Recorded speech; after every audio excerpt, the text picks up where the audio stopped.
Bonsoir à tous.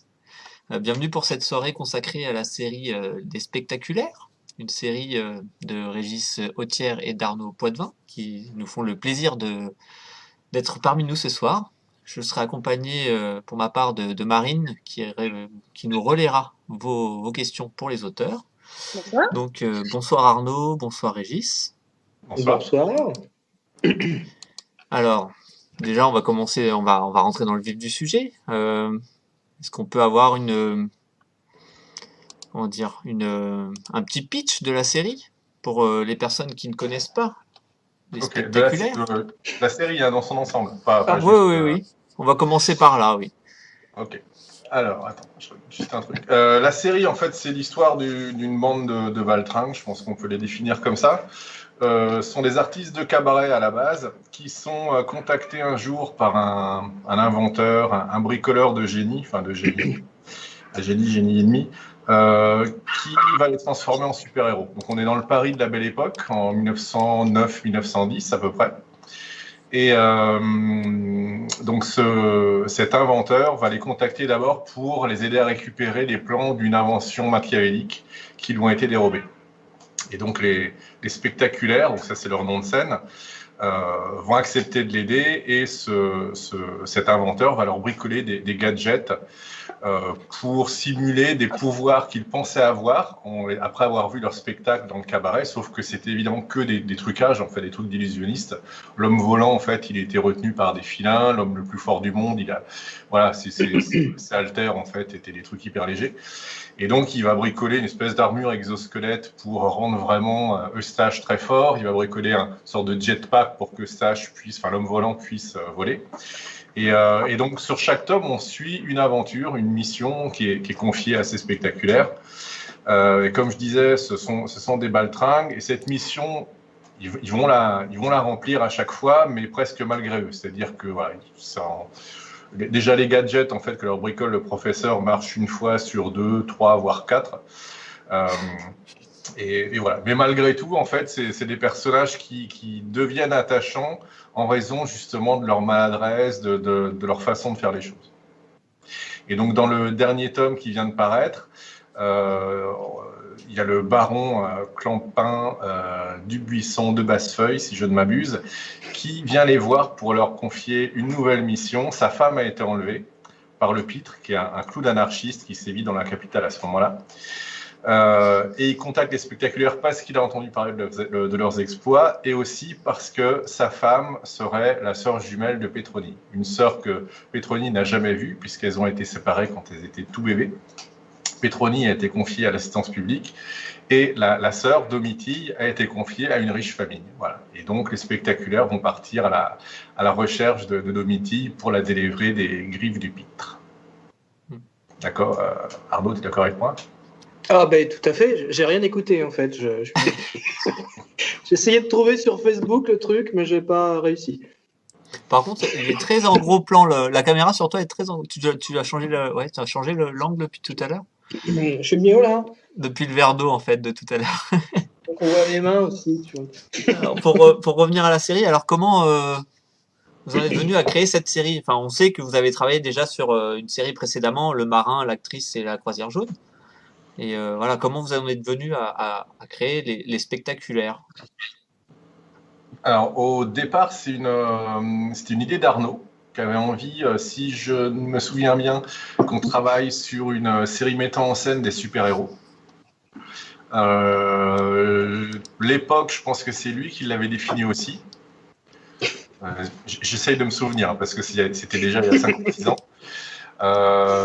À moins qu'on ait défini ça à partir des dessins que tu avais fait, je m'en souviens plus. Parce qu'Arnaud avait fait des dessins de personnages pour un autre projet qui n'a pas abouti. Et il m'avait montré ces dessins-là en me disant, voilà, c'est le style graphique que j'aimerais développer pour notre prochain projet. Moi, ça m'avait beaucoup... Je te remercie de rappeler mes échecs. Et qui se sont transformés en réussite. C'est ça. Oui, les personnages qu'il avait dessinés, on était dans une ambiance 1900, ça m'avait beaucoup plu. Et voilà, et donc on est parti sur cette ambiance-là, avec ce style graphique-là. Et si je ne m'abuse, le nom de la série a été trouvé par le fils d'Arnaud. Enfin, en tout cas, dans le tome 1, il C'est est ça. marqué à l'intérieur que Exactement. Nancy, son fils, C'est parti Maxime. d'une. Il avait 5 ans, je crois, et c'était parti d'une petite faute de français. Il doit tenir ça de son père, je pense. Et il était venu me voir en me disant Papa, quand je serai grand, je serai un spectaculaire. Il me sort ça au moment où on n'avait pas de titre, on avait commencé l'album, on n'avait pas de nom de la troupe, rien. J'ai dit Mais c'est super ça. Donc j'ai appelé Régis et t'as validé tout de suite, je crois. Ouais. Et puis on est parti là-dessus, quoi. J'aurais pu vous le présenter, mais là, il regarde un film. D'accord. Et pour revenir au professeur Pipolet, en fait, ces inventions, enfin, pour les équipements, en fait, pour l'équipe, ça fait un peu référence, enfin, ça fait penser un peu à 007 avec ses petits Oui, gadgets, Q, quoi. ouais. Oui, bien sûr. Ouais. D'accord. Ouais, tout à fait. Ah oui, à Q, ouais. Ah, j'avais jamais fait gaffe. Si, c'est un mélange de Q, de Géo trouve tout, voilà, et puis les gadgets de l'inspecteur Gadget. D'ailleurs, dans vos albums, il y a énormément d'hommages et de clins d'œil. Enfin, voilà. Enfin, par exemple, dans le tome 4, il y a Arsène Lapin, par exemple. Enfin, et voilà, il y a des acteurs, il y a Jean Rochefort, Louis de Funès qu'on voit aussi dans d'autres albums. C'est les petits plus qui font que voilà, votre série, enfin, il y a un petit côté sympa à découvrir ces petits clins d'œil, à essayer de dénicher qui est qui et voilà. Mais est-ce Ouais. que c'est quelque chose que tu donnes Mon côté justement Ray des Charlie. directions, Régis, à Arnaud, ou est-ce que Arnaud est libre? Non, en fait, il y a un côté très référencé dans la série dès le départ. C'est-à-dire que nous, on est parti des romans feuilletons de la fin du 19e, début 20e. Donc les Arsène Lupin, les Rouletabille, les Mystères de Paris, les Rocambole, enfin, etc. Fantomas, enfin, j'en passe et des meilleurs. Donc on est vraiment parti de cet esprit-là. On a essayé de le retrouver dans la série. Et puis, donc il y a des personnages comme ça de romans qui vont apparaître. Donc, tu as cité Arsène Lapin, voilà, qui est évidemment une référence directe à Arsène Lupin. Dans le dernier tome, on voit apparaître Rouletabille, donc du journal L'Épique. Donc, c'est le Rouletabille du journal L'Époque, dans le roman de Gaston Leroux, enfin dans les romans de Gaston Leroux. On fait référence aussi à Sherlock Holmes, qu'on verra sans doute apparaître dans un épisode prochain, enfin, etc. Donc chaque fois qu'on fait un clin d'œil à un personnage de roman, on change son nom. Et par contre, quand on fait apparaître des personnages ayant réellement existé, comme le préfet Lépine, par exemple, là, on les met sous leur vrai nom. Et en plus de ça, Arnaud s'amuse beaucoup à mettre plein de caméos comme ça, donc d'acteurs en fait du cinéma des années 50, 60 et d'aujourd'hui, de personnages de bande dessinée. Beaucoup, on en voit beaucoup dans le tome 4 notamment. En Belgique, ouais. Etc. D'auteurs également, parce que vous apparaissez dans Oui, il n'y a pas que nous. Hein. vous trinquez d'autres. tous les deux. Mais toi, on te Ouais. voit plus souvent. Enfin, j'ai l'impression, Arnaud, tu te mets dans chaque album quasiment, non? Ah non, j'ai été juste en Miss Harley avant. Michael avait écrit un rôle d'abruti exprès pour moi. Ah, il me semble t'avoir vu dans plusieurs albums pourtant. Ouais, moi aussi je l'ai vu, mais il s'en rend même pas compte quand il dessine. Ah bah là, c'est grave. Hein. Enfin bon, en même temps, il y a plein de choses dont je me rends pas compte, tu sais bien. Justement, Arnaud, les planches, en fait, dans la série, elles sont vraiment. Il y a des détails de partout. Enfin, pas que dans les personnages. On voit que ça doit te demander énormément de temps, en fait, à faire des planches aussi détaillées. Bah, ça dépend lesquelles. Il y en a qui sont un peu plus légères, mais il y a des gros décors. Ouais, ça peut être assez long. Ouais. C'est un Mais plaisir en pour fait, toi. eh ben non, en fait. Enfin, au départ, non. J'ai toujours aimé dessiner des persos, mais pas les décors. Et en fait, je me suis donné un petit défi à moi-même. Régis n'est même pas au courant, ça se trouve. C'est que je voulais faire une série où je sors de mon confort pour me lancer dans des décors. Et je trouvais que le Paris 1900, c'était l'idéal, tu vois, parce que tu as plein de détails, c'est de l'art nouveau. Ouais. Et puis dès le début, on avait conçu le décor de Paris comme un décor vraiment essentiel. Tu vois, le cabaret, la façade, tout ça, c'est parti de vieilles photos du Paris disparu et qu'on a remis en avant. Le théâtre des spectaculaires, en fait, je me suis inspiré du cabaret des truands, je crois, il s'appelle. Et c'est vraiment quasi la même façade. Si vous voulez vous amuser à chercher sur Internet, ça doit se trouver assez facilement. Excusez-moi, j'ai bu un petit peu de bière. D'autres questions? Eh bien, là, pendant que je passe des extraits du tome 5, oui, je voulais également parler de la place de la femme dans votre série qui est, enfin, on voit bien que Pétronille, elle est souvent, enfin, pas, comment dire, hein, voilà, elle est pas mise en valeur par rapport à, enfin, aux personnes qu'elle l'épine, par exemple, elle la considère, voilà, c'est une femme, elle est censée être à la maison, à s'occuper de la maison, alors que Petroni, c'est une femme forte, elle est moderne en quelque sorte, c'est une femme moderne. Est-ce que, enfin, voilà, je sais pas, je pense que c'est plus Régis qui va peut-être pouvoir nous dire parce que c'est le personnage qu'il a écrit, je sais pas. Ah bah oui. Parce que Régis, il s'y connaît en femme, hein. Vas-y, Régis. Hein. Pense-toi, il a disparu. Il est plus là. On ne le sent On a pas. perdu Régis. Allô, Régis, m'entendez-vous? Bah, pourtant, il y a son logo, mais. Alors, Petroni. Alors, Alors, il va falloir que je fasse un petit show là-dedans, Régis. Interlude. Je vais vous faire un petit pas de on va danse. espérer Alors, récupérer on l'a Régis. récupéré?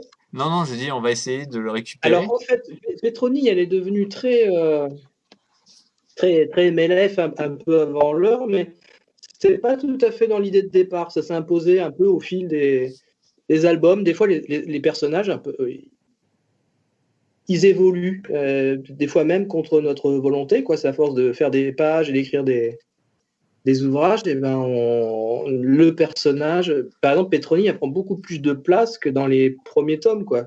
C'est presque devenu le personnage principal. Bah, Quoi. c'est un peu le meneur de la bande. Surtout dans les deux derniers où on s'intéresse un petit peu à son passé.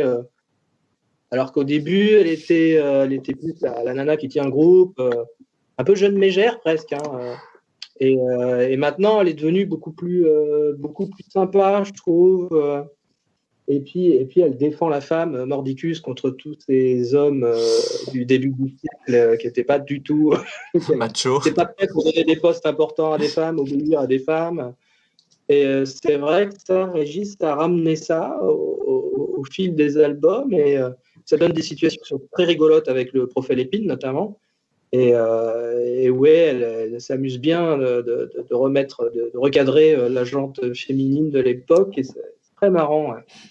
Mais bon, après, c'est pas le propos principal de l'histoire. Hein, c'est pas une BD pro-féministe, mais ce personnage est devenu un petit peu ça, sans qu'on s'en rende vraiment compte. C'est rigolo, quoi.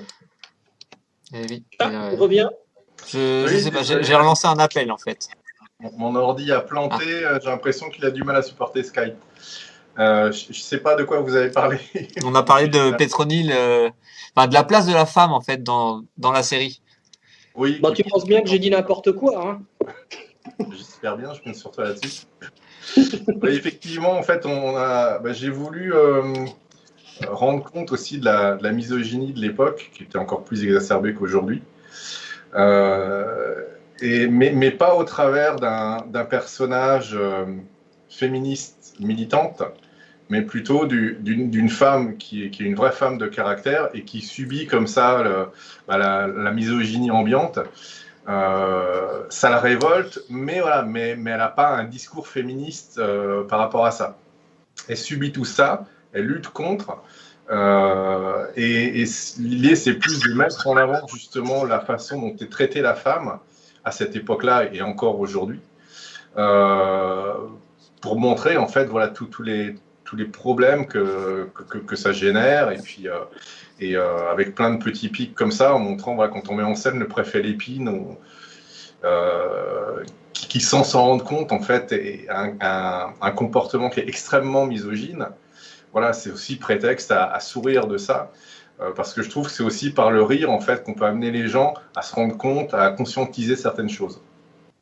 Et puis en plus de ça, sur ce tome, voilà, notamment à la fin, voilà, il y a, je ne vais pas dire qu'il y a un discours féministe, mais en tout cas, il y a des éléments féministes aussi qui sont posés dans l'intrigue, alors que c'est pas une bande dessinée féministe à proprement parler, dans la mesure où voilà, on raconte pas la vie, je sais pas, de l'âme de Gouges ou des thématiques propres au féminisme, mais voilà, on met en scène quand même certains éléments qui voilà, qui vont mettre en avant la cause des femmes. Et la famille aussi tient une part importante parce que les spectaculaires, ils forment quand même une famille. D'ailleurs, à un moment, on dit qu'ils ont des liens plus ou moins éloignés, familiaux plus ou moins éloignés. Et on voit bien aussi que bon, ils se fightent assez régulièrement, mais malgré tout, il y a une cohésion enfin, ils sont assez soudés. Donc c'est quelque chose aussi que tu voulais mettre en avant. Oui, parce que c'est une grande famille de circassiens.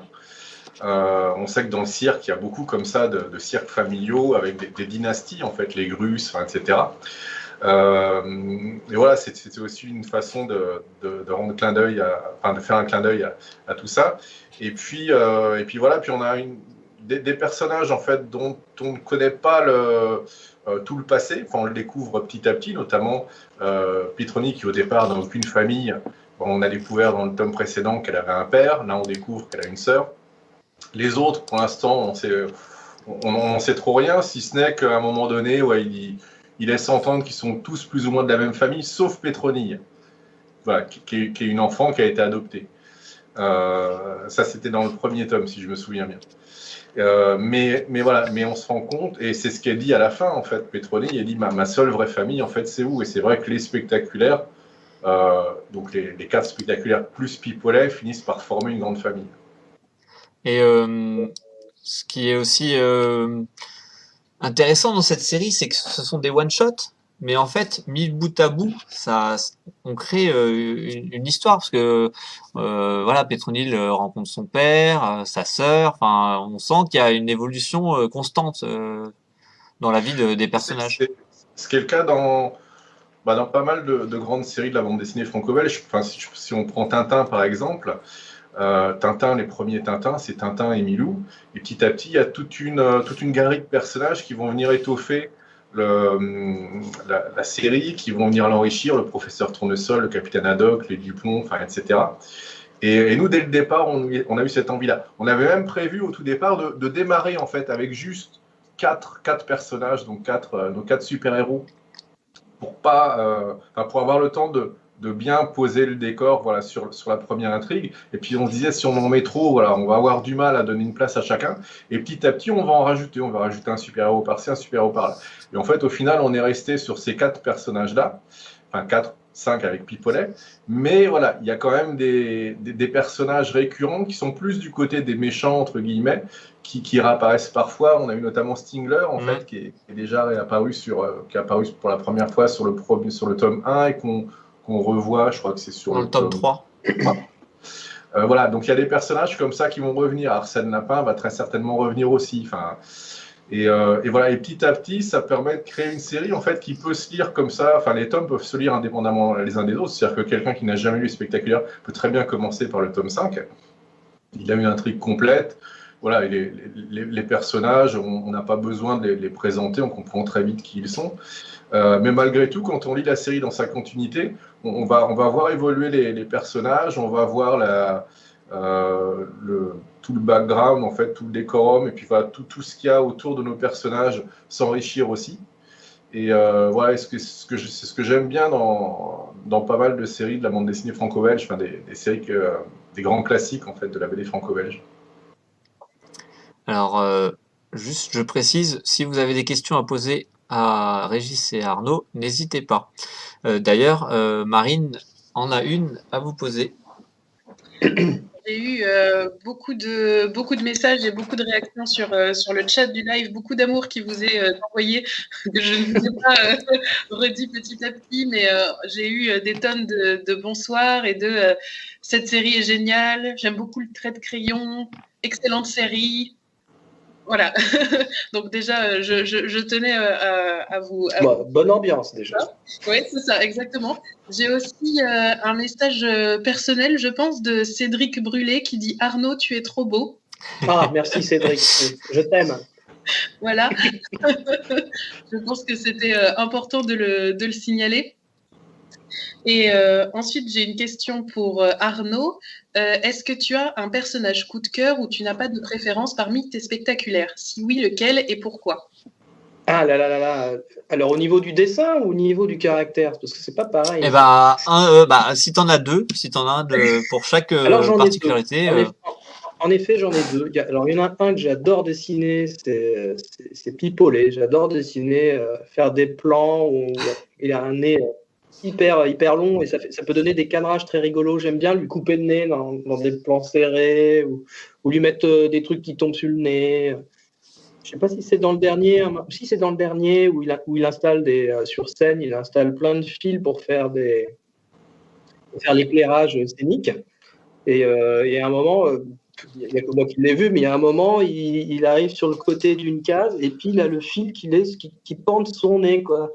Et personne n'a vu, même Régis, j'en suis sûr. Mais c'est le genre de truc qui, moi, m'amuse à dessiner. Parce que je suis assez égoïste, des fois, j'aime bien dessiner des trucs pour moi. Et notamment des petits trucs rigolos, je les fais avant tout pour m'amuser moi. Je suis un seul égoïste. Et ensuite, au niveau du caractère, j'aime beaucoup Évariste, quoi. Ce côté Jean-Claude Duss, là, je l'adore. Et j'aime bien aussi lui donner des petits airs sur de lui. Il va pas s'asseoir sur une chaise comme les autres, par exemple. Il va tout de suite être plus branleur, tu vois, il va pouvoir les bras comme ça. Ça, c'est amusant à dessiner. C'est les deux caractères que j'aime beaucoup. Le côté lunaire de Pipolet, et puis le côté loser d'Évariste, j'adore. Après, Régis, ça doit avoir les siens aussi. Hein. Oui, ça rejoint un peu. Moi, ce serait peut-être Évariste comme toi, pour son côté Jean-Claude Duss, et puis Pétronille, voilà, qui est un peu le chef de la bande. Carrément. Il est plus parité, Régis, que moi. Ouais. Dans la suite des questions, Fabienne qui demande, vous pensez faire combien de tomes? C'est pas arrêté en fait. Tant qu'on s'amuse, on continue, tant que le public suit aussi, évidemment. Voilà, mais comme chaque tome, en fait, c'est une histoire complète, on pourrait très bien s'arrêter aujourd'hui. Dire voilà, on a fait 5 tomes, c'est bon, on arrête. On pourrait très bien s'arrêter au prochain aussi, ou être là encore dans 15 ou 20 tomes. On sera vieux, mais... Il faut qu'on batte Covin, c'est notre objectif. Il va falloir sortir 3 albums à l'année. Hein. Ouais, si on veut rattraper les tuniques bleues, il va falloir un peu se bouger là. Marine, tu as autre chose comme question ou pas? C'est moi qui vais poser une question parce que Gilles Corr me signale que Arnaud cuisine très très bien le bœuf bourguignon. Donc évidemment, je veux savoir si c'est vrai. Ah bah ça, c'est Gilles, il a mangé chez moi mardi. Si, j'ai quand même une petite réflexion. J'avais pas mis un carré de chocolat dans le bourguignon. Alors, ça ne devait pas être si bien que ça quand même. Il y avait des frites avec. Il y avait des huîtres, non? Non, des frites. Non, j'ai fait des patates à l'eau. Non, parce qu'il faut savoir quand même que sur l'avant-dernier tome des Spectaculaires, pour fêter la sortie, Arnaud a voulu faire des frites. Il a voulu faire des frites. Il s'est brûlé la main, donc ça l'a empêché de faire toute la série de dédicaces qu'on avait prévues après. Et surtout, ça l'a empêché en fait d'entamer le tome 5 dans de bonnes conditions. Non, mais c'est parce que je suis un tir au flanc. Hein. Je trouve toutes les excuses possibles pour pas bosser. Il a ruiné sa cuisine aussi. J'ai un peu ruiné ma cuisine. Mais bon, ça nous a donné en fait une mini-séquence en fait dans le tome 5 quand ils sont dans les cuisines du Bon Marché, que le sage jette de l'eau sur l'huile enflammée. Voilà, c'est directement inspiré de la maison. Ok, allez, je vois. Et je suis moi-même un spectaculaire. Alors, source d'inspiration. Arnaud, tu m'as envoyé différentes recherches pour la couverture du tome 5. Est-ce que tu peux nous en parler, s'il te plaît? Moi, je vois rien, moi, c'est ça le truc. Il faut que je regarde sur Facebook, c'est ça? Oui, si tu peux. Après, est-ce que tu te rappelles de ce que tu as fait? Pas du tout, mais bon, c'était le tome 5, donc il doit y avoir 4, il doit y avoir des voitures.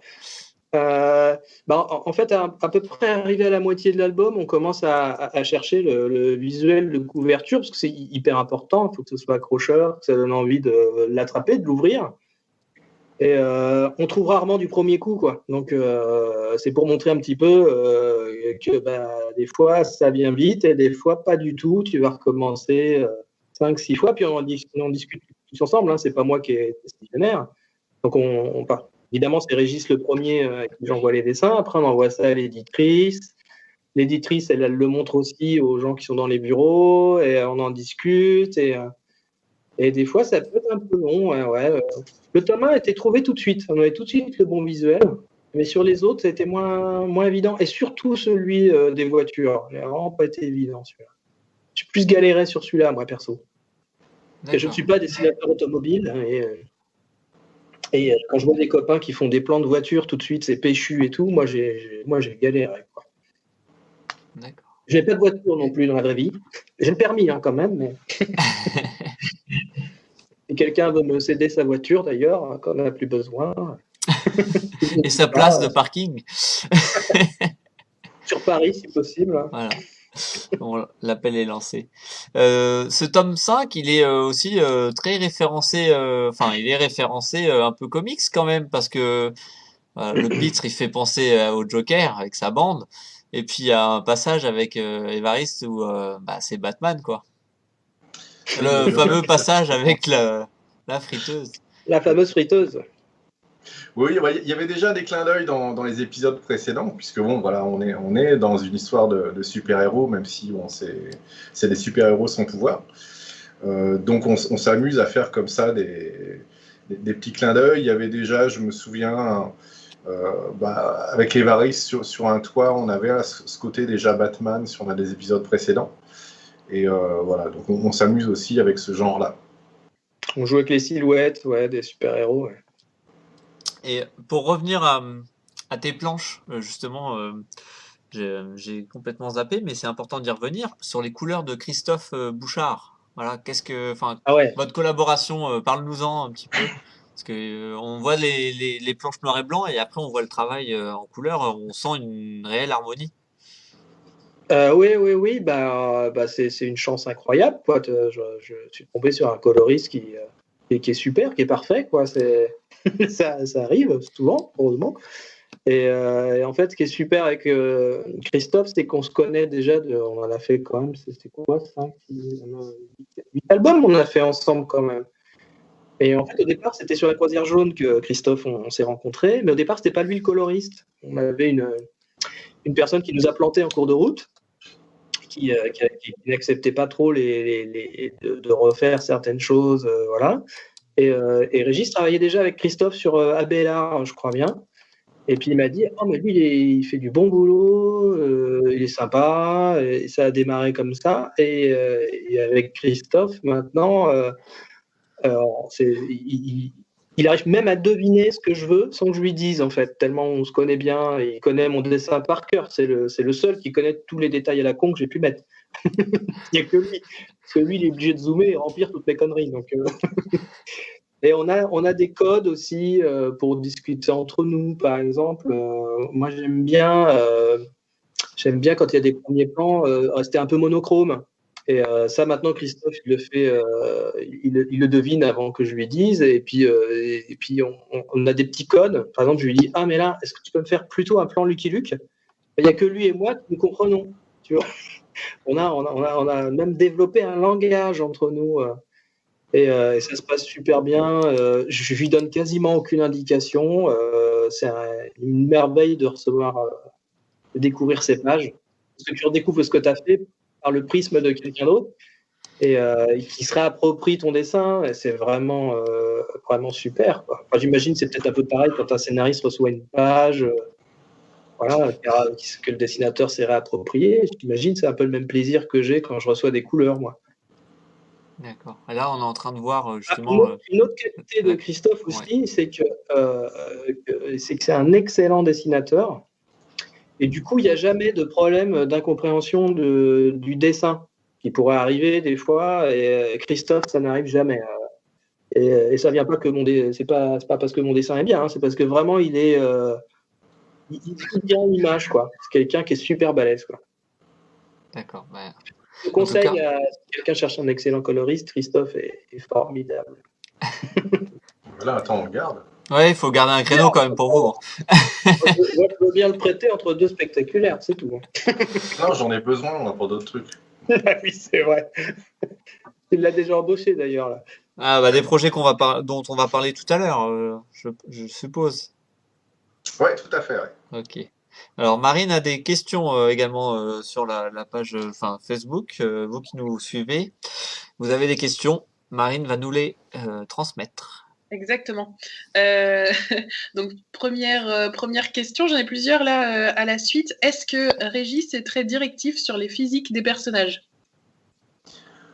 Non, enfin, quand le physique, enfin, quand il y a une nécessité pour qu'il y ait certaines caractéristiques physiques, par exemple, il y a besoin pour une raison ou pour une autre qu'un personnage soit petit ou grand ou gros ou maigre. Enfin, voilà, quand la caractéristique physique a une importance dans l'histoire, là, je vais le préciser. Je vais dire à Arnaud, voilà, il faut absolument que ce personnage-là soit blond. Il faut absolument que cette femme-là ait les cheveux longs pour telle et telle raison. Après, je le laisse assez libre en fait d'interpréter le personnage. Si j'ai des remarques à faire, je vais le faire. Sinon, voilà, c'est vraiment son domaine. Le casting, c'est lui. Je suis directeur de casting, moi là. D'ailleurs, envoyez votre CV à Il y a Arnaud de la si vous voulez vedette, apparaître dans le prochain tome. Dans Ok, le prochain tome, la question qui suivait est un peu en rapport, mais voilà, c'était sur les informations que Régis donne à son dessinateur, le sien. Scénario détaillé ou orientation globale? ah, c'est plutôt détaillé quand même. Ouais, c'est plutôt détaillé. C'est une description de chacune des cases. Alors, en fonction des cases, ça va être plus ou moins détaillé. C'est-à-dire que quand on arrive sur un nouveau décor, évidemment, je vais décrire l'ambiance générale, je vais décrire le décor, le contenu de la pièce, etc. Et puis après, quand on est sur un plan moyen, un plan serré, dans la même séquence, je vais juste éventuellement donner la position du personnage si elle a une importance. Je vais faire parfois des indications de cadrage, de plan, si on est sur une plongée, une contre-plongée, etc. Mais après, c'est des suggestions. C'est-à-dire qu'Arnaud est libre aussi de réinterpréter tout ça, de décider de mettre un plan moyen là où j'avais prévu un plan large, ou au contraire de faire un plan plus serré, de faire une plongée là où j'avais imaginé une contre-plongée. Et il va faire le storyboard. Et c'est vraiment à partir du storyboard où on va pouvoir discuter ensemble de la mise en scène, voir s'il y a des choses qu'on peut améliorer, si je sais pas, il y a une case qu'on pourrait supprimer parce qu'elle nous apporte pas grand-chose, ou au contraire, s'il n'y a pas besoin de rajouter une case, s'il n'y a pas besoin de revoir un plan, des choses comme ça. Et donc, Arnaud envoie donc, la page de storyboard. Moi, souvent, je vais bidouiller sous Photoshop, je vais bricoler des petits trucs quand j'estime voilà, qu'il y a des choses qu'on pourrait améliorer. Je vais lui envoyer ça. Et puis on avance comme ça. Alors il y a des pages où ça va tout de suite, où il n'y a rien à dire. Des fois où j'ai juste une ou deux toutes petites remarques à faire. Des fois d'ailleurs c'est sur le texte. En fait je vais être amené à changer le texte en fonction de la proposition d'Arnaud. Et puis parfois, on a plus de difficultés, il y a pas mal d'allers-retours jusqu'à ce qu'on trouve le bon angle, la bonne façon de mettre en scène les choses pour que ça marche bien. Et puis c'est important, la mise en scène dans les spectaculaires est très importante parce que c'est une bande dessinée qui est très dynamique, où il y a beaucoup de mouvements. Et donc sur les scènes d'action, en fait, faut pas se louper, faut que ça soit très fluide, faut pas que le lecteur ait besoin de revenir en arrière, de s'arrêter sur une case parce qu'il y a un détail qu'il comprend pas. L'action, en fait, on doit la lire en quelques secondes. Et puis moi, je suis prêt à recommencer tant qu'on n'est pas sûr. Moi, je suis prêt à le faire recommencer tant qu'on n'est pas sûr. Bon, ça va, vous êtes raccord. Vous êtes. C'est la partie la plus excitante. Hein. C'est vraiment l'échange de storyboard. C'est là où on s'amuse le plus, hein, je pense. Non, Régis, finalement, non. Il n'y a que moi qui m'amuse, apparemment. Si, parce que moi, c'est là où je vois se concrétiser en fait ce que j'ai imaginé. C'est avant même le dessin. À la rigueur, en fait, la planche finalisée, je ne vais pas dire que je m'en fiche, mais la surprise n'est plus là. En fait, la surprise, elle est sur le storyboard. C'est là où vraiment tout se met en place. Alors, le dessin est moins beau. Il n'est pas fait pour être lu par les lecteurs. Il est fait vraiment pour être lu par l'éditeur, le scénariste. Grosso modo, on est 3 personnes à voir le storyboard. Mais il y a un côté très excitant parce que c'est là où les images prennent forme, où les éléments se mettent en place. Et c'est là où toute la narration est déjà là, en fait, sur le storyboard. Le storyboard en tant que tel, c'est déjà de la bande dessinée, on peut le lire comme ça. Alors, c'est pas de la jolie bande dessinée, mais c'est de la bande dessinée. Alors, vos histoires, elles sont en alternance entre Paris et la province. On imagine que c'est fait de manière voilà, enfin, c'est fait exprès, quoi, de votre part, pour essayer d'alterner un peu les histoires. Mais alors, est-ce qu'il y a des régions que vous aimeriez aller faire explorer à vos héros pour la suite? Alors, un peu toutes les régions. En priorité, alors, on va dire. C'est le prochain, la priorité. Alors, ah ouais, le prochain, c'est Amiens. Donc, ils viennent chez moi. Là, oui, oui, oui. C'est à Amiens. Ils sont appelés à Amiens par. Voilà. Enfin, c'est en lien avec Jules Verne, en fait, puisque Jules Verne est mort à Amiens. Voilà, donc, sans révéler l'histoire, ils vont venir sur Amiens, ils vont venir dans la maison de Jules Verne. Voilà, il va y avoir toute une histoire autour de ça. Après, j'aimerais bien les emmener en Écosse. Je sais qu'on l'avait déjà évoqué, ça, l'Écosse, je ne sais plus pourquoi. Je ne me rappelle pas. J'en ai aucun souvenir. Évoqué avec moi-même, alors. Oui. Après, je sais pas, ça pourrait être marrant de les envoyer en croisière aussi sur un grand paquebot à traverser l'Atlantique. Bon, je pense pas qu'on les enverra sur la Lune, mais voilà, mais après, tout est ouvert. Bah, ça, c'est quand on n'aura plus d'idées, comme tout le monde. Bah, ça fait un petit côté aussi, pour la référence, ça fait un petit côté Astérix et Obélix, quoi, qui voyagent un peu partout. C'est exactement ça. Ah C'est oui, exactement carrément. ça. Dans Astérix et Obélix, il y a des histoires qui se passent au village ou autour du village, et puis d'autres histoires où ils partent vadrouiller en Espagne, en Écosse, justement, enfin voilà, un peu partout. Donc voilà, donc l'idée n'est pas neuve, et on ne se gêne pas pour la reprendre. D'accord. Parce que c'est une bonne idée. Donc, Alors, j'ai Marine ça qui... permet de varier les corps, ça permet de varier les histoires aussi. Ouais. Oui, donc oui, voilà, ça évite de s'enliser dans une sorte de redite à chaque fois des mêmes choses. Ça nous oblige à bouger aussi un peu. Nous. C'est une bonne idée. Puis après, Paris en lui-même également est assez riche pour offrir bon nombre d'intrigues. Oui, on n'a pas tout visité encore. C'est sûr. Il y a encore... Alors, Marine a quelque chose à vous demander. Ah, alors Marine. Une question de Fabienne qui demande, vous mettez combien de temps pour faire un album finalisé? Ah, ça dépend si je me brûle la main ou pas déjà. Je sais pas, moi, Régis, on met quoi On est parti sur un rythme d'un album par an, mais en fait, si on ne faisait que les spectaculaires, on pourrait en faire plus. On pourrait en faire au moins 2 par an, parce qu'Arnaud est un dessinateur très rapide. En règle générale, en fait, quand il fait un tome des spectaculaires, il alterne avec autre chose. C'est-à-dire qu'il fait un autre album de bande dessinée entre 2 tomes des spectaculaires. À une époque, il travaillait aussi dans le dessin animé. Voilà, donc je pense que si vraiment on se consacrait tous les 2 uniquement au spectaculaire, on pourrait en faire un tous les 6 mois. Ah oui, ouais. Pardon, hein. Mais voilà, mais on est parti sur un rythme d'un par an, qui est un rythme assez classique en bande dessinée. Enfin, en tout cas, en bande dessinée franco-belge. Bon, donc la réponse est donc 6 mois à peu près. Alors. Si on en faisait tous les 2 mois, je pense qu'on se lasserait vite, donc c'est bien d'en avoir un par an. C'est ça. Et puis même, ouais, vous vous lasserez. Et peut-être que les lecteurs aussi trouveraient le rythme de parution un peu rapide.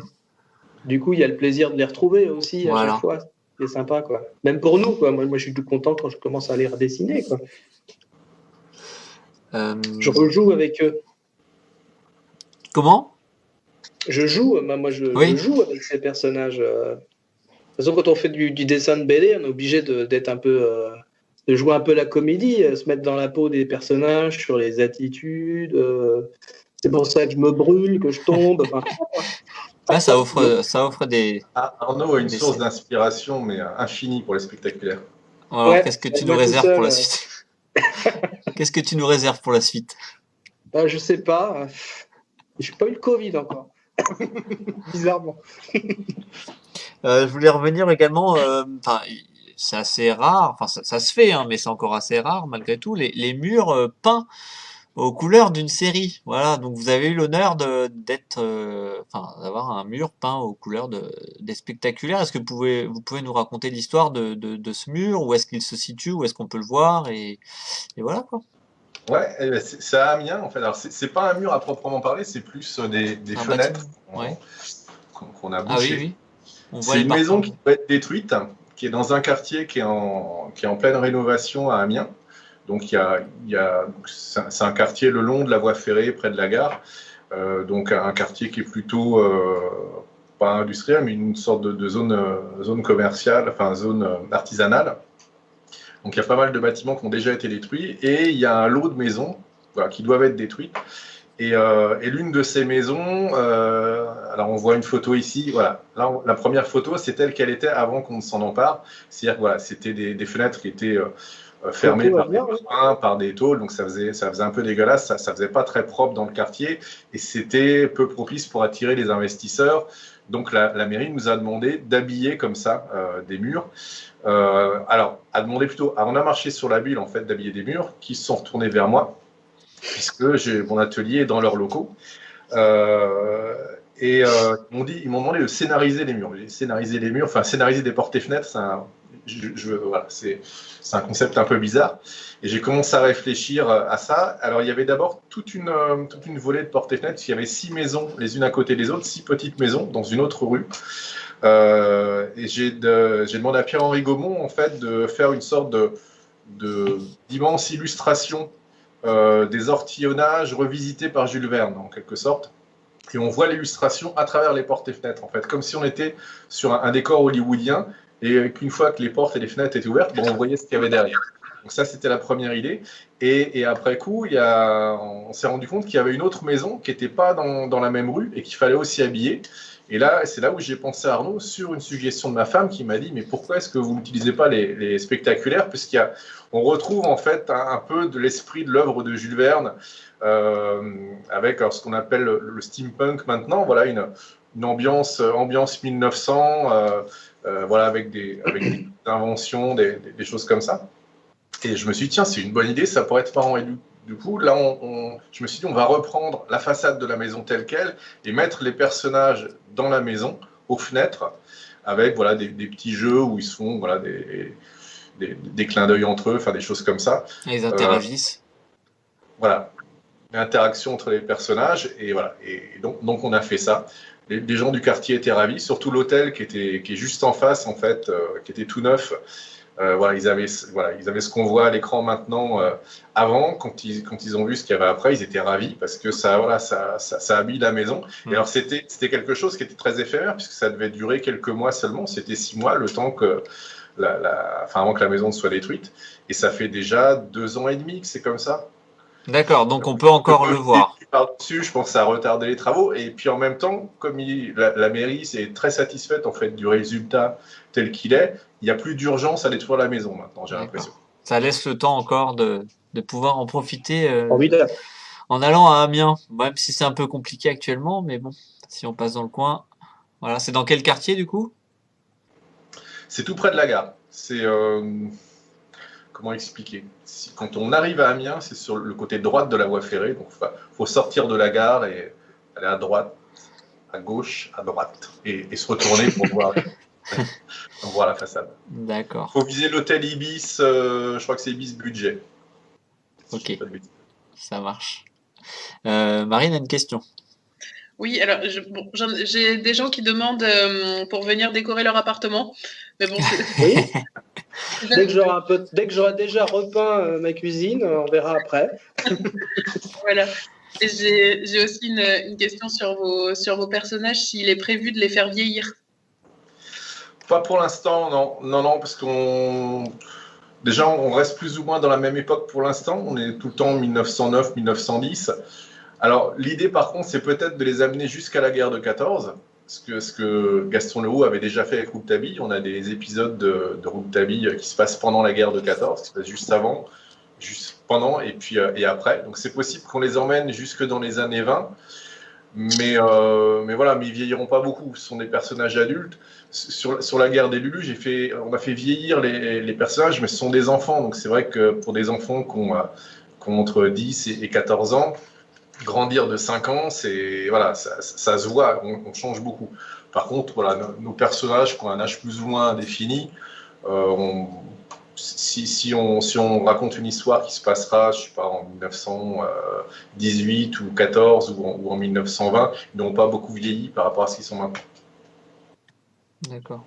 On peut éventuellement imaginer une histoire c'est juste un one shot qui fait traverser le temps, on va dire, de plusieurs dizaines d'années, juste comme ça. Enfin, ça s'est déjà vu.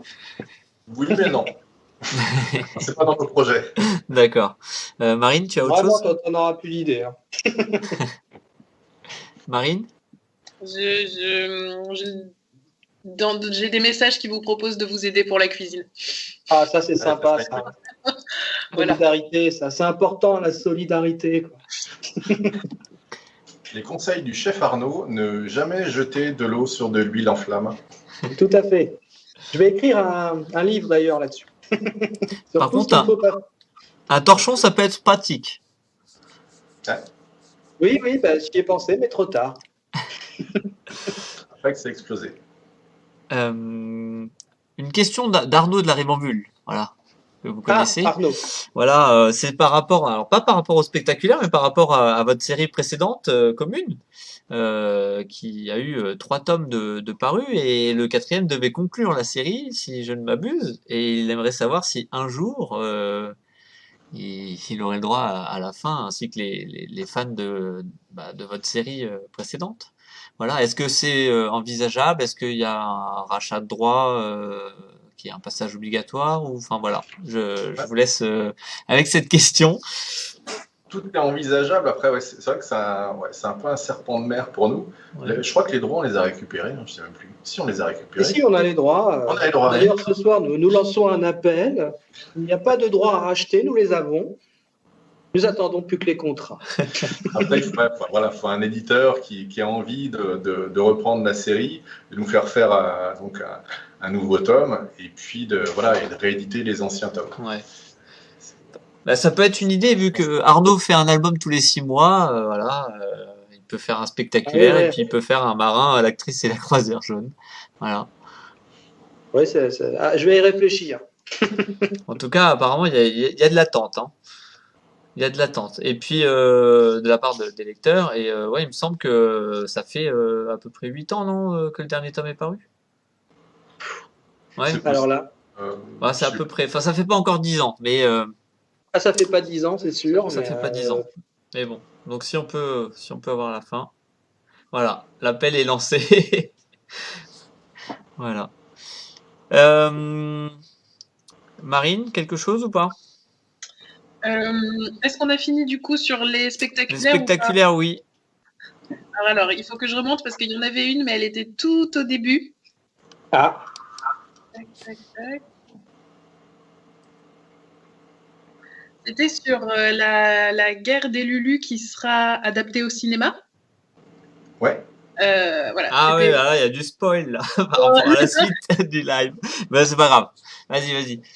D'ailleurs, on parle de la guerre des Lulus adaptée au cinéma. On en profite pour souhaiter un bon anniversaire à Hardock. ah oui, c'est aujourd'hui, c'est vrai. C'était la suite du message. Bah, voilà. Bah, un spoil en remplace un autre. Voilà. Voilà, c'est ça. Donc voilà, pour parler de ça et demander si vous étiez fiers de ça. Ah oui, très fier, ouais. Enfin, très fier, très content en tout cas. En fait, ça fait déjà 1 an qu'on est plus ou moins au courant. On sait les droits ont été achetés il y a à peu près 1 an. Après, le cinéma, c'est pas comme la bande dessinée. Les moyens à mettre en œuvre pour faire un film, ça n'a rien à voir, enfin, moyens financiers, avec ce qu'on connaît dans la bande dessinée.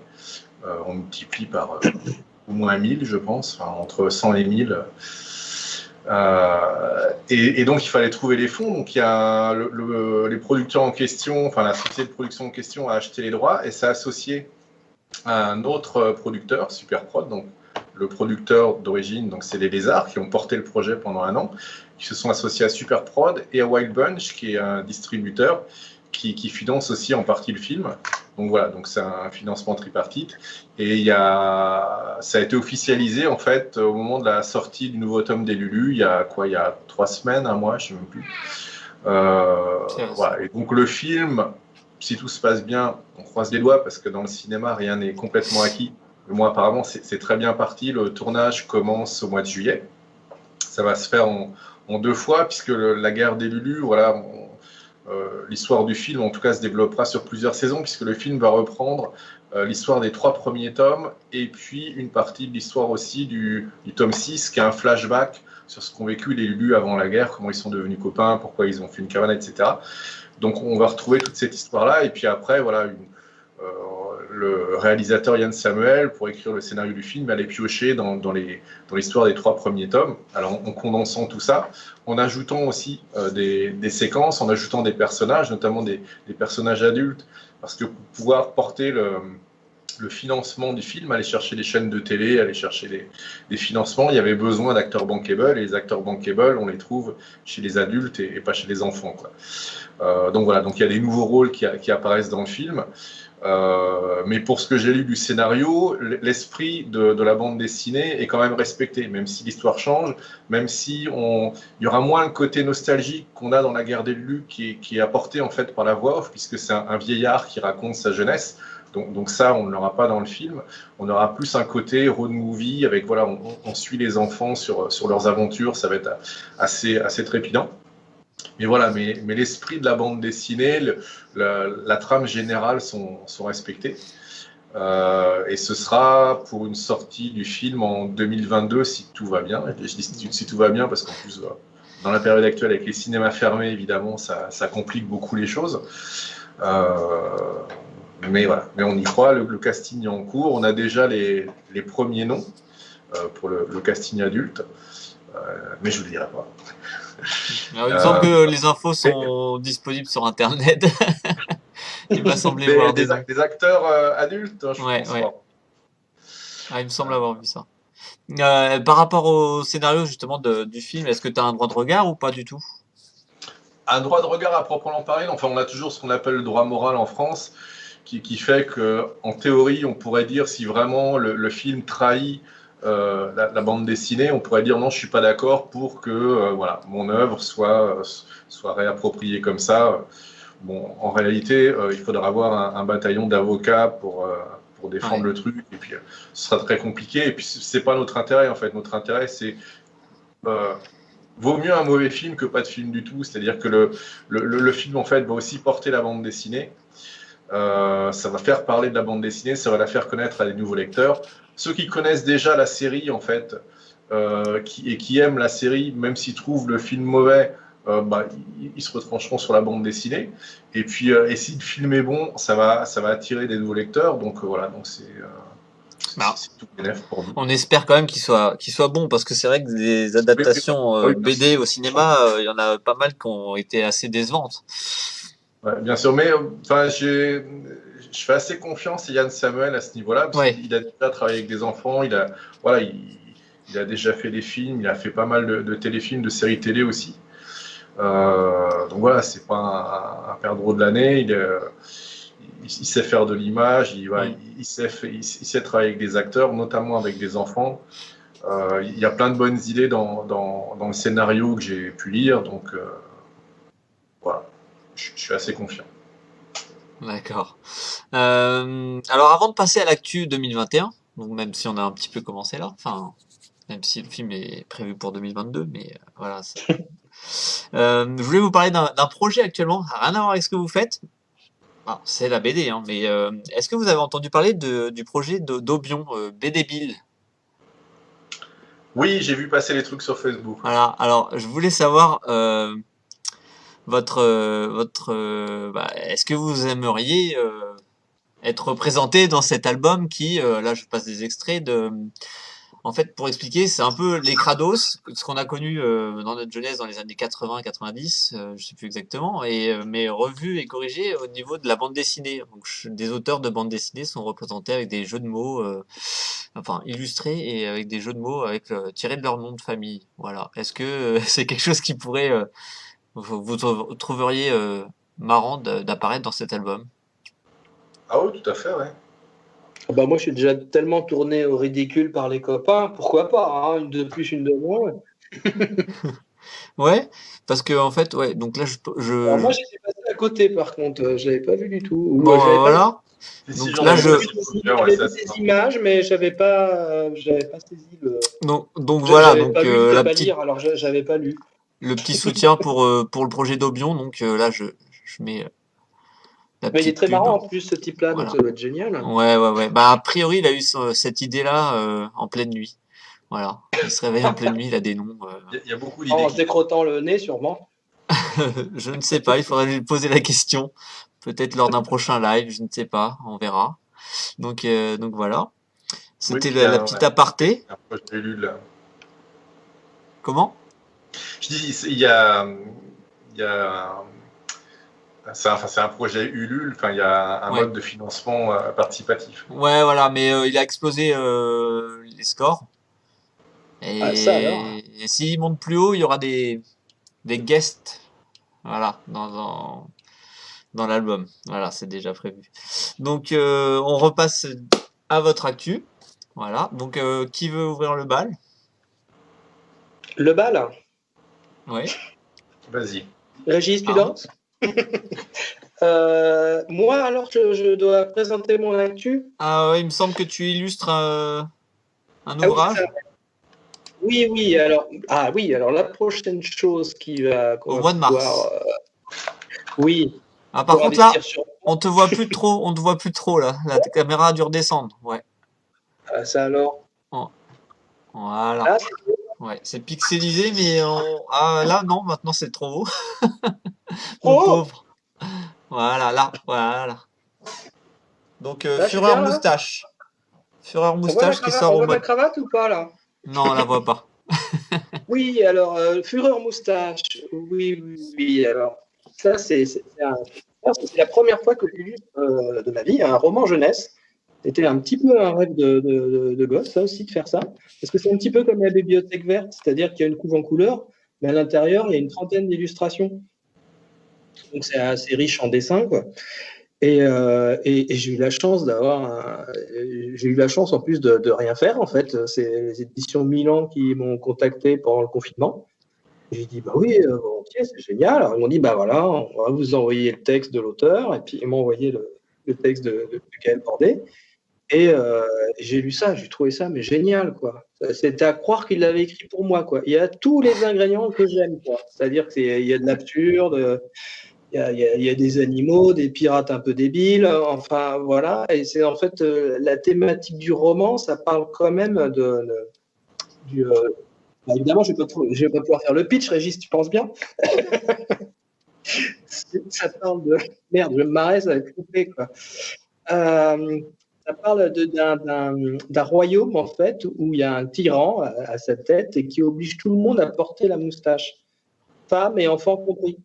Et le début de l'histoire, en fait, il y a un acte de terrorisme. Quelqu'un s'introduit la nuit dans la chambre du roi et lui coupe la moitié de sa moustache. Et du coup, le roi, après, oblige tout le monde à se couper la moitié de la moustache. Et après, évidemment, il part à la recherche des terroristes pour tout ça. Et puis, du coup, bah, intervient plein de personnages, des ours. C'est très, très, très rigolo. C'est très bien écrit. Très, très bien écrit. Je ne pouvais pas rêver mieux pour débuter. Quoi. Je n'avais jamais fait un truc comme ça. Quoi. Super. D'accord. Alors, C'est très évident à faire. à côté de ça, tu as un projet. Comment? Je parle de ma deuxième actualité. Mais Bah, il me semble que tu as un projet avec Eroc. On en a parlé avec lui la semaine dernière. Alors, je tiens à saluer Eroc parce que je tiens à saluer son courage. Parce qu'il est quand même, suite à l'accident de cuisine, il est le seul à avoir eu le courage à me servir de cobaye pour revenir tester ma cuisine. Et ça je lui dois beaucoup. Et oui, et alors j'ai eu la chance qu'il me propose qu'on travaille ensemble. On avait fait un petit truc sur les profs, mais avec mon accident de cuisine, j'ai pas pu finir la page hommage que je devais faire pour les 20 ans des profs déjà. Et on va sortir un album en gag chez Bambou qui raconte l'histoire en fait d'une jeune fille qui sort de l'école de journalisme et qui rentre dans une chaîne d'infos en continu. Et du coup, on va un petit peu se moquer des chaînes d'infos et puis on va essayer aussi de raconter la vie de cette jeune fille, tout ce qui lui arrive dans ses jours et tout dedans. Et ça, ça s'appellera Lucille. Oui, oui, je t'ai envoyé des petites pages. Voilà, je diffuse les planches que tu m'as envoyées, les planches noir et blanc. Voilà, et elles ne sont pas encore finies parce que je dois intégrer le logo de la chaîne d'info qui s'appellera KFM TV. Et voilà, on est en plein dessus avec Rock, on s'amuse bien, on mange bien. Mais il y a toujours pas de chocolat. Hein. Il n'y a pas de chocolat dans la prochaine blanquette, pas la prochaine blanquette, le prochain bourguignon, je mettrai un carré de chocolat en hommage à Rock. Voilà, je pense Donc que ça, Régis a beaucoup plus d'activité que moi. ça sort quand tu Et en principe, ça sort au mois de septembre. chez Bambou, hein. Chez Bambou, ouais. D'accord. Voilà. Je suis ravi de retravailler avec eux parce que c'est une super boîte. Tout comme Rutzel d'ailleurs, c'est deux super boîtes. Faut le dire aussi quand les éditeurs, c'est bien. Alors Voilà. je pense que Marine a une question pour toi. Oui, Ah, Marie. sur Fureur Moustache, Ouais. pour quel âge? Est-ce que ça pourrait Ah, intéresser bonne idée. Malo qui a 8 ans? Alors, je crois que c'est une collection. Alors, ça, par contre, j'en sais pas beaucoup plus. Je crois que c'est 10-12 ans. Après 8 ans, je pense que ça peut se lire aussi, hein, à 8 ans. Bon, moi j'étais très précoce. Moi, je l'aurais lu à 8 ans, mais bon. Non, je pense que, ouais, peut-être plus 9-10 quand même, peut-être. Je sais pas. Ah, Ça elle parle est de pas loin. Hein. totalitarisme, mais bon, c'est tellement rigolo que c'est ça le mot que je cherchais tout à l'heure, c'était totalitarisme. Tout finit par arriver à point quand je sais plus quoi. Voilà, excusez-moi. Je donne tout, la Régis, hein, je donne tout, t'as vu? Ah bah, il est même plus en ligne. Mais non, on a perdu Régis. Bravo, ça va être à lui de faire son actualité, encore son ordi qui plante. Ça va être Arnaud. Arnaud va faire l'actualité de Régis. Maladroit et tout ça. Hein, bon, bah, voilà. La vérité est enfin faite. Voilà. Pas que On a relancé l'appel. Ok. Je bois un coup en attendant. Hein. Je crois qu'on a récupéré Régis. Et la prochaine d'actu après sera le tome 6 des spectaculaires, bien sûr. Ouais, j'espère bien. Donc du coup, pour le début d'année prochaine également. Ah oui, à peu près comme Ouais. cette année. Ah, Ouais, tous les ans. Fin janvier, début février, quoi, en gros. Ouais. Ok. S'il y a Angoulême, on essaiera de le sortir pour Angoulême. Voilà. si on peut, oui. Régis? Non, on a perdu Régis. Hein. Alors attendez, un petit souci technique. Alors tu vas pouvoir mettre au moins les visuels de Régis. Ouais, je peux les mettre, mais bon, ça serait mieux qu'il les commente. C'est bon, on a récupéré Régis. Voilà. Mon ordinateur, visiblement, on n'aime pas trop Skype. Il y a des problèmes d'allocation de mémoire. On démarre à chaque fois. L'important, c'est qu'on arrive à te récupérer un moment. En plus, ça tombe bien parce qu'Arnaud a fini de parler de son actualité. Il a failli commencer la tienne, mais... Ah, il aurait pu, mais j'aurais voulu être là pour assister à ça quand même. Ah bah, j'ai fait un pitch que j'ai foiré quand même, tu verras. Donc du coup, la parole est à toi, cher Régis. Donc sur les projets à venir, ouais. Alors les prochains, en fait, ça va être une série avec Renaud Dilly, une nouvelle série qu'on a fait ensemble. Là, c'est une série jeunesse qu'on fait à la Gouttière qui va raconter les histoires d'un petit groupe d'enfants, enfin 3 enfants, donc, enfin 4 en réalité, 2 garçons, 2 filles, qui s'appellent entre eux le clan de la rivière sauvage. Et donc le principe, c'est d'avoir grosso modo une histoire par tome. Et en fait, dans chaque tome, les enfants vont être projetés dans un univers de romans d'aventure différents. C'est-à-dire que dans la première histoire, on sera dans une histoire de piraterie, et dans le suivant, on sera dans une histoire de mousquetaires. Voilà, pour faire court, c'est ça. Donc avec Renaud Dilly au dessin, donc on va retrouver aussi tout ce que véhicule son dessin, c'est-à-dire beaucoup de poésie, pas mal d'humour aussi, et puis voilà, et puis de l'émotion, enfin, etc. Donc ça sortira au mois de mai normalement, en même temps qu'une intégrale d'Abélard et Alvin. Donc ça c'est Donc ça sort chez Dargaud. Ça c'est chez Dargaud. Alors le clan de la rivière sauvage, dont le premier tome s'appellera L'œil du serpent, sortira à la Gouttière. Et en même temps, puisque c'est le même distributeur Dargaud et la Gouttière, en même temps ils sortent l'intégrale Abélard Alvin, donc qui sont les 2 histoires précédentes qu'on avait fait ensemble avec Renaud. Donc où là on est sur des histoires pour adultes et pas pour enfants. Et donc les 4 volumes sortiront en intégrale qui sort au mois de mai en même temps que le clan de la rivière sauvage. Il y a une autre qui est prévue, c'est celle chez Sterman de Femmes en résistance. Je ne sais plus quand ça doit apparaître. Et puis après, sinon, une nouveauté, il y a une nouvelle série sur laquelle je suis en train de travailler avec Xavier Fourquemin, où là, on va raconter l'histoire d'un groupe d'enfants pendant la Révolution française. Et puis, une grosse histoire avec Damien Cuvillier, qui sera chez Rue de Sèvres. Le projet avec Xavier Fourquemin, là, c'est au Lombard. Et avec Damien Cuvillier, on part sur une grande aventure qui se passera en partie au 19e siècle, en partie au 1er siècle de notre ère. On va suivre un groupe de mercenaires, de soldats du 3e bataillon d'infanterie légère d'Afrique, qui vont être envoyés pour une mission un peu spéciale. On va leur demander de retrouver une compagnie qui a disparu, une compagnie de l'armée napoléonienne qui a été envoyée par Napoléon Ier, alors qui n'était pas encore Napoléon Ier à l'époque, qui était Napoléon Bonaparte, le général Bonaparte, qui a envoyé toute une compagnie, 140 hommes, à remonter le Nil à la recherche d'une vallée perdue. On ne sait pas ce qu'il y avait dans cette vallée, on ne sait pas quelle était exactement leur mission. Mais 60 ans plus tard, en fait, sur un marché de Mogadiscio, un capitaine de Noncourt va acheter tout un cahier de dessins. Et ce cahier, c'était le cahier du cartographe qui accompagnait l'expédition. Et à partir de ce cahier, en fait, cette petite troupe de mercenaires en fait, va être envoyée à la recherche de cette compagnie en utilisant le cahier et les dessins qu'il y a dedans comme une carte pour essayer de retrouver des traces de cette compagnie, savoir ce qu'elle est devenue et savoir surtout ce qu'ils cherchaient et ce que c'est que cette mystérieuse vallée des Brunes. Voilà. Et donc là, c'est une histoire on s'est donné 3 ans quasiment pour la faire parce que il y aura 240 planches en couleur directe dans un style réaliste. Je ne sais pas si tu as montré une page, voilà. Bah, il y avait les personnages. Voilà, donc ça, c'est les personnages de l'expédition que tu as dû me montrer. Et il y avait Et puis une planche, voilà qui était du dossier qu'on avait employé. Voilà pour mon actualité bande dessinée immédiate.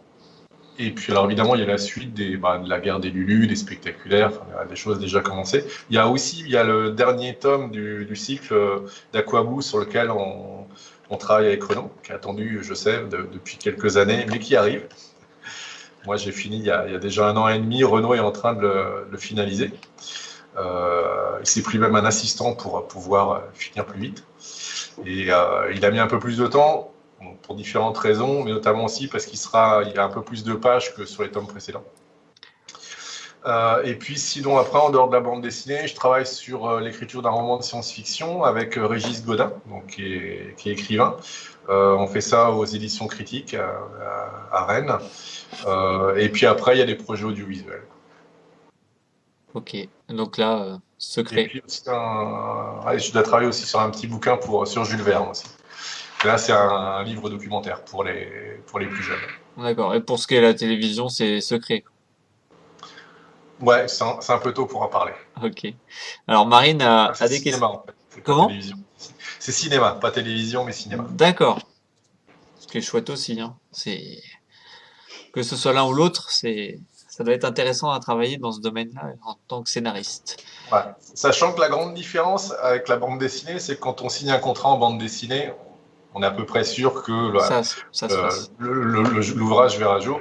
Au cinéma, on a beau signer un contrat, il y a plus de chances que ça finisse, que le scénario finisse en pile sur le bureau d'un producteur parce que ils n'auront pas trouvé les fonds pour le faire, pour différentes raisons.